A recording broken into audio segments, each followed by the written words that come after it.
Hello guys, how are you. मैं बिल्कुल ठीक हूँ और मैं आजकल काफ़ी चीज़ों में थी और बिज़ी थी, तो वीडियोस नहीं बना पाई। बट अब इंशाल्लाह मेरी पूरी कोशिश होगी कि मैं रेगुलर वीडियोस अपलोड करूँ।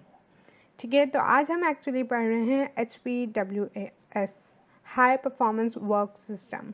ये एक और HR का टॉपिक है, क्योंकि आपको अगर याद हो तो हम लास्ट टाइम HR के टॉपिक्स पढ़ रहे थे। इंशाल्लाह अब हम आगे सब्जेक्ट्स और भी लाएंगे, बट फ़िलहाल मैंने सोचा एक और HR का ही टॉपिक अपलोड कर दूँ। ठीक है, तो हमने एक चीज़ पहले भी डिस्कस की थी कि अगर एक ऑर्गेनाइजेशन को वाकई में कॉम्पिटिटिव एडवांटेज चाहिए तो सबसे अच्छी रिसोर्स उसकी क्या है? ह्यूमन रिसोर्स, उनके एम्प्लॉयज़। ठीक है, as we discussed before, human resource is a crucial source of competitive advantage for organizations. Okay, तो ऑर्गेनाइजेशंस के लिए, क्योंकि ह्यूमन रिसोर्स वो है जो रेप्लिकेट ईजीली नहीं हो सकता। आपके पास बहुत अच्छी टेक्नोलॉजी आई, लोग 1 साल में 2 साल में वही टेक्नोलॉजी अपने पास ले आएंगे। आपने बहुत अच्छा प्रोडक्ट इंट्रोड्यूस किया, कुछ टाइम में वो उनके पास भी आ जाएगा। अब तो 1 साल 2 साल भी नहीं लगते, लोग ऐसे कॉपी करते हैं लाइक विद इन 1 मंथ और सो। लेकिन आपके लॉयल एम्प्लॉयज़ को कोई यहाँ से वहाँ नहीं ले जा पाएगा। ठीक है, कोई ना नहीं ले जा पाना एक बहुत ही आइडियल सिचुएशन है, जो कि रियलिटी नहीं है, लेकिन उन्हें बहुत काम करना पड़ेगा उनको अपनी तरफ ले जाने के लिए। आपके अगर बहुत ज़्यादा हाई परफॉर्मिंग एम्प्लॉयज़ हैं और वो आपसे बिल्कुल लॉयल हैं, तो आप ज़्यादा सक्सेसफुल हो सकते हो instead of having disloyal employees. सही है, तो for doing that, organizations have to be more focused on their employees and their management. अब ह्यूमन रिसोर्स को सॉर्ट करने के लिए, उनको अपना कॉम्पिटिटिव एडवांटेज बनाने के लिए ऑर्गेनाइजेशन को क्या करना होगा कि अपने एम्प्लॉयज़ पर और उनकी मैनेजमेंट पे ज़्यादा फोकस करना होगा। उन्हें अपने HR को स्ट्रॉन्ग बनाना होगा, उन्हें अपने एम्प्लॉयज़ की सिचुएशंस को समझना होगा और उस हिसाब से ही काम करना होगा। ओके, अब HPWS, High Performance Work System, is one of the practice used for managing the employee. अब ये एक उनमें से प्रैक्टिस है जो यूज़ होती है क्या करने के लिए? एम्प्लॉयज़ को मैनेज करने के लिए। ठीक है, अब डेफिनेशन से पहले मैं आपको एक चीज़ कहना चाहूँगी। आप इमेजिन करें हाई परफॉर्मेंस वर्क सिस्टम, इस नाम में ही आपके पास डेफिनेशन मौजूद है। हाई परफॉर्मेंस, ज़्यादा से ज़्यादा परफॉर्मेंस अपग्रेड हो, अपडेट हो, हाई हो, यानी इम्प्रूव हो। सही है, हाई परफॉर्मेंस वर्क सिस्टम, ऐसा काम का सिस्टम जहाँ पे लोगों की, एम्प्लॉय की परफॉर्मेंस इम्प्रूव हो। ठीक है, ये आप नाम से ही गैदर कर सकते हैं। मैंने पहले भी कहा था कि आपको ये ज़रूरी नहीं है कि याद हो कि इसकी एग्जैक्ट डेफिनेशन ये है, इसकी एग्जैक्ट डेफिनेशन वो है। समटाइम्स अगर आपके पास, आपको याद नहीं है क्या है, आप उस चीज़ के नाम को थोड़ा ज़्यादा कंसंट्रेट करें। ऑब्वियसली कुछ टाइम बहुत डिफ़िकल्ट और डिफरेंट नाम होते हैं, उनसे हम कुछ गेस नहीं कर पाते, मगर ऐसे भी नाम होते हैं जिनसे आप गेस कर लेते हैं। For example high performance work system, right. ठीक है, तो it is a combination of HR policies and practices which are going to improve the performance of employees. ये एक कॉम्बिनेशन है HR पॉलिसीज़ और प्रैक्टिसेस का, जो कि एम्प्लॉय की परफॉर्मेंस को इम्प्रूव करेंगी। ओके, ये हमारी हो गई डेफिनेशन। अब HPWS क्या करना चाहता है? वह हाई परफॉर्मेंस कल्चर को इंट्रोड्यूस कराना चाहता है, जिसमें एक ऑर्गेनाइजेशन कॉन्स्टेंटली कोशिश कर रही है कि वो ज़्यादा से ज़्यादा लेवल्स ऑफ परफॉर्मेंस अचीव कर सके, उसके एम्प्लॉयज़ की जो परफॉर्मेंस लेवल हो वो काफ़ी हाई हो। ओके, तो अब इसमें क्या सबसे ज़्यादा इम्पॉर्टेंट है? अच्छा, ये चीज़ यहाँ लाने का मकसद ये है कि आपको एक आइडिया देना है। For example, it's like a side note जिसको कहते हैं। ठीक है, most crucial thing in creating high performance HR policies and practices is HR metrics. Quantitative measures of HR activities such as employee turnover. They allow managers to benchmark their practices. इसमें क्या कह रहे हैं कि सबसे इम्पॉर्टेंट चीज़ जो है ना, हाई परफॉर्मेंस HR पॉलिसीज़ और प्रैक्टिसेस को क्रिएट करने के लिए जो हमें चाहिए वो है HR मैट्रिक्स। वो क्या है? क्वांटिटेटिव मेजर HR एक्टिविटीज़ के। अब अगर हम कहें हमें कल को एक हमारे पास मैनेजर आए, CEO आए और वो कहे HR को कि हाँ भाई तुम बताओ, हमारा जो हमने कुछ प्रैक्टिसेस की थी, ट्रेनिंग वगैरह कराई थी, आपने जो जो कहा हमने आपके लिए कर दिया, उसके क्या इम्प्रूवमेंट आई है। अब अगर आपके पास एम्प्लॉय टर्नओवर वगैरह इस तरह के कोई मेजर्स नहीं होंगे तो आप क्या कहेंगे? सर अच्छी परफॉर्मेंस है। क्या आपका CEO इस अच्छी परफॉर्मेंस पे मानेगा? वो क्या कहेगा? रिपोर्ट दिखाओ, कुछ दिखाओ, show me some numbers. Which is true. जब तक आप एक चीज़ को नंबर्स में मेजर नहीं करते, आपको एग्जैक्टली पता नहीं चलता कि इसका इम्पैक्ट कितना आया। थोड़ी बेहतर हुई तो हम थोड़ी बेहतर के लिए लाखों तो नहीं खर्च कर सकते ना। बहुत ज़्यादा अच्छी हुई, हाँ फिर ठीक है, सही है, हमने जितना खर्चा किया सही किया। तो employee turnover is one of the things जिससे आप बता सकते हो कि HR एक्टिविटीज़ आपकी जो आपने की उसने कुछ इम्प्रूवमेंट की है एम्प्लॉयज़ में कि नहीं, कि अभी भी एम्प्लॉयज़ जो हैं उसी तेज़ी से भाग रहे हैं ऑर्गेनाइजेशन से, या आप टिके हुए हैं। तो this is like a quantitative measure. सही है।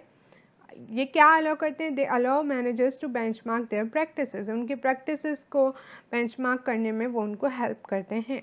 Okay, some of the practices of HR in high performance work system are, ठीक है, अब ये कुछ प्रैक्टिसेस है ह्यूमन रिसोर्स की जो कि हाई परफॉर्मेंस वर्क सिस्टम को अचीव करने के लिए, इस मॉडल को हमारी ऑर्गेनाइजेशन में लाने के लिए की जाती हैं। अब मैं एक चीज़ आप लोगों को बता दूं कि ये कोई बहुत डिफरेंट चीज़ें नहीं हैं। सही है, ये वही चीज़ें हैं जो हम आजकल रेगुलर बेसिस पे सुन रहे होते हैं, पढ़ रहे होते हैं, हमें एक आइडिया होता है, पर उसको जस्ट एक लिखा गया है, एक पैटर्न से लाया गया है। तो अगर आप कभी इस चीज़ में कंफ्यूज हो तो आप कोई भी ऐसी एक्टिविटी जो आपको लगता हो यार ये हाई परफॉर्मेंस लाती है एम्प्लॉयज़ के, आप वो लिख सकते हो। ठीक है, तो ये एक एग्जाम्पल ऑफ प्रैक्टिसेस है ये कुछ से। Hiring on validated selection test. Selection procedure आपका जो है वैलिडेटेड हो, आपका टेस्ट जो आप ले रहे हो अपने एम्प्लॉय से, अपने टू बी एम्प्लॉय या कैंडिडेट से, वो वैलिड हो। ठीक है, अब फॉर एग्जांपल अगर आप एक मैथ्स के टीचर को हिस्ट्री के क्वेश्चंस दे रहे हो, आपको हायरिंग उसकी एज अ मैथ्स टीचर करनी है, मगर आप उसको क्वेश्चन दे रहे हो हिस्ट्री के। So how wrong is that, right? क्या जब आप उसको हायर करोगे तो वो आपके सही रिजल्ट्स देगा? क्या वो सही पढ़ा सकता है मैथ्स आपके स्टूडेंट्स को? Obviously not. Then there comes training employees, new and experienced employees. अब आपके जो एम्प्लॉयज़ होते हैं उनकी ट्रेनिंग बहुत इंपॉर्टेंट है। अब न्यू जो एम्प्लॉयज़ होते हैं उनकी फिर भी कोई ना कोई ट्रेनिंग हो जाती है या ओरिएंटेशन हो जाती है। मे बी वो इतनी प्लान्ड ना हो जिसको प्लान्ड होना चाहिए, पर यूजुअली हो जाती है। लेकिन उनके साथ साथ एक्सपीरियंस एम्प्लॉयज़ की भी ट्रेनिंग ज़रूरी है। वो क्योंकि अभी हमारी चीज़ें इतनी तेज़ी से चेंज हो रही हैं, इट्स वेरी इंपॉर्टेंट कि हमारे एम्प्लॉयज़ जो हैं उनको एक आइडिया हो कि what's happening in the world.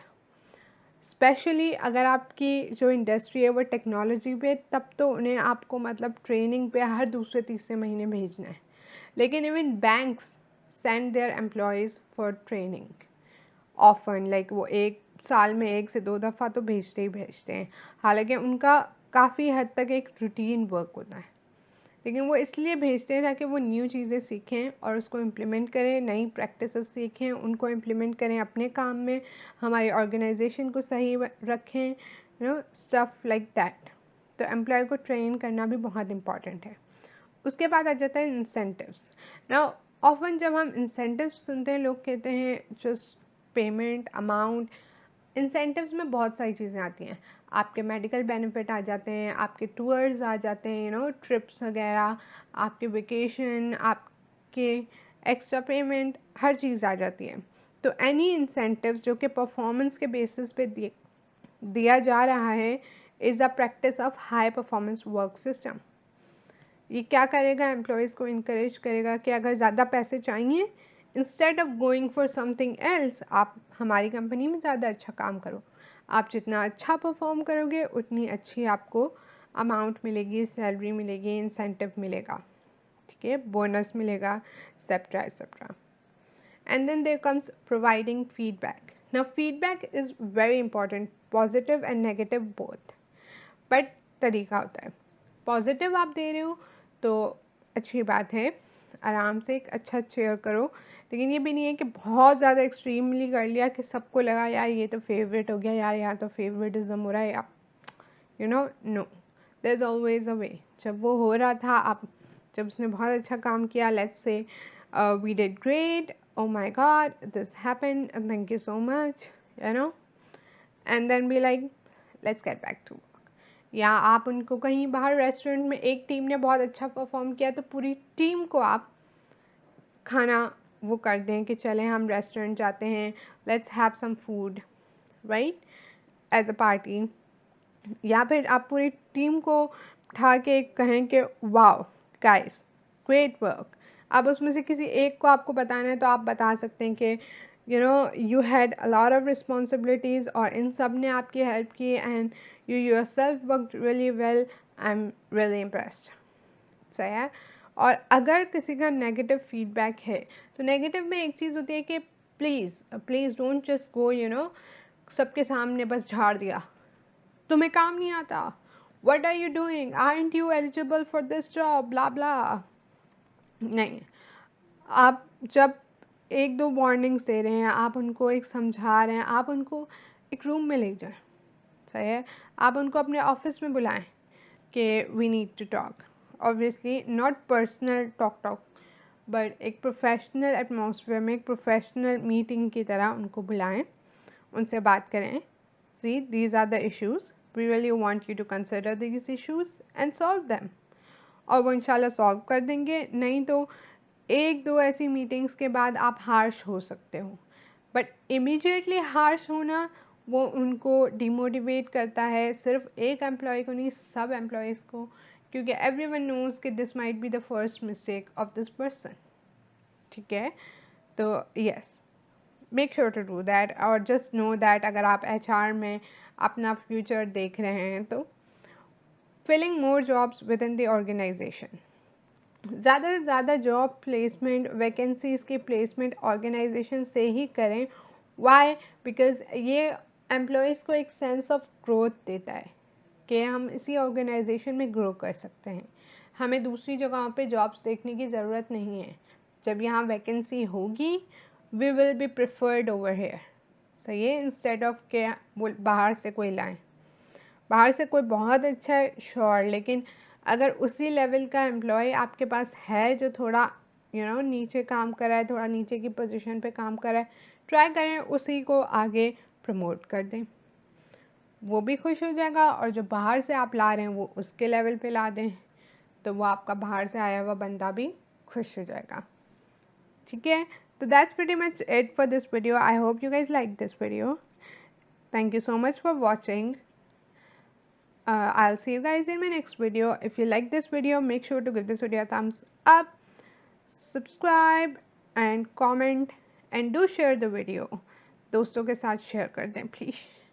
Okay guys, bye guys.